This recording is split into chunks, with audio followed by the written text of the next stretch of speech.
ഞാൻ പറഞ്ഞില്ലേ, എനിക്ക് പിള്ളേർ അവർക്ക് അവരെ ഇഷ്ടമുള്ളവരെ കല്യാണം കഴിക്കാം, ഇഷ്ടമുള്ള പോലെ ജീവിക്കാം, ഒന്നുമില്ല. ആരെ വേണമെങ്കിലും, ഏത് മതത്തിൽ നിന്നും ഏത് ജാതിയിൽ നിന്നും എന്ത് വേണമെങ്കിലും കല്യാണം കഴിക്കാം.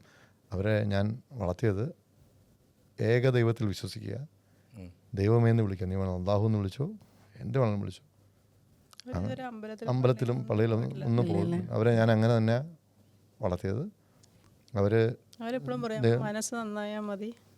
ഇങ്ങോട്ട് പറഞ്ഞു മറ്റുള്ളവരുടെ നമ്മൾ മുഖാന്തരം, എൻ്റെ മക്കളെ പറയുന്നത് ഇങ്ങോട്ട് പറഞ്ഞതാണ്, നമ്മൾ മുഖാന്തരം ആരുടെ കണ്ണിൽ നിന്ന് ഒരു തുള്ളി കണ്ണീര് വീഴരുത്. നമുക്ക് കിട്ടുന്നത് പാതി അല്ലെങ്കിൽ കിട്ടുന്നതിൽ അംശം മറ്റുള്ളവർക്ക് കൊടുക്കുക, എന്നിട്ട് ദൈവമേന്ന് വിളിക്കുക, മുന്നോട്ട് പോവുക. അല്ലാതെ വേറെ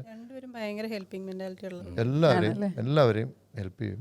ഇപ്പോൾ നാട്ടിൽ വന്നിട്ട് തന്നെ രാവിലെ തന്നെ ഇല്ല, മോന് വന്നിട്ട് പോയായിരുന്നു മൂത്താള്. ഇനിയിപ്പോൾ ഇളയാൾ അടുത്ത മാസം വന്നുണ്ട്. ഓണത്തിന് വരുന്നുണ്ടോ? ചേട്ടൻ എന്താ പറയാൻ വന്നേ? അല്ല, ഞാൻ പറയാം, ഇന്ന് രാവിലെ തന്നെ ഒരു ഇന്ന ആൾക്ക് കുറച്ച് പൈസ ഇട്ട് കൊടുക്കാൻ വേണ്ടി ഇപ്പോൾ വിളിച്ച് പറഞ്ഞു. നമുക്കറിയില്ല, അത് അവൻ്റെ ഫ്രണ്ടിന് ആരോ ഹെൽപ്പ് ചെയ്യാണ്. അത്